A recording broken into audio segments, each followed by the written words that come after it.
एक समय की बात है। आशी पराशर अपने शिष्यों को धर्म, सृष्टि और ईश्वर के रहस्यों का ज्ञान दे रहे थे। वे गंगा नदी के तट पर बैठे थे, जहां शिष्य उनकी वाणी को बड़े ध्यान से सुन रहे थे। एक शिष्य ने जिज्ञासा प्रकट की, गुरुदेव, क्या आप हमें भगवान विष्णु के स्वरूप और उनकी महिमा के बारे में विस्तार से बता सकते हैं? आर्षि पराशर ने गहरी सांस ली और बोले, वत्स, भगवान विष्णु ही इस संपूर्ण सृष्टि के कर्ता, पालनहार और संहार करता है। वे अविनाशी, शुद्ध, नित्य और परमात्मा हैं। वे न तो बदलते हैं और न ही किसी बंधन में बंधते हैं। शिष्यगण ध्यानपूर्वक सुन रहे थे।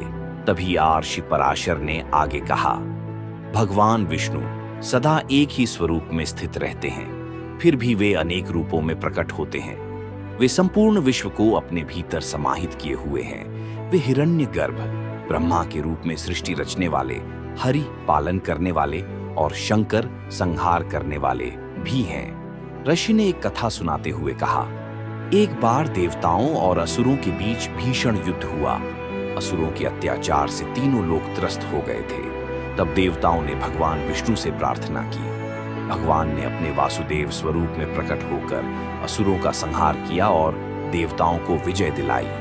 इसी प्रकार जब जब संसार में अधर्म बढ़ता है, भगवान किसी न किसी रूप में प्रकट होकर धर्म की रक्षा करते हैं। शिष्य अत्यंत प्रसन्न हुए और उन्होंने पूछा, गुरुदेव, क्या भगवान विष्णु को केवल एक रूप में देखा जा सकता है?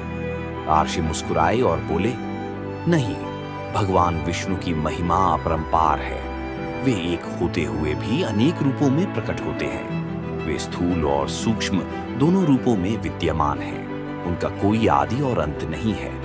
वे समय से परे हैं और संपूर्ण ब्रह्मांड को धारण करते हैं। शिष्यगण भगवान विष्णु की महिमा सुनकर भाव विभोर हो गए।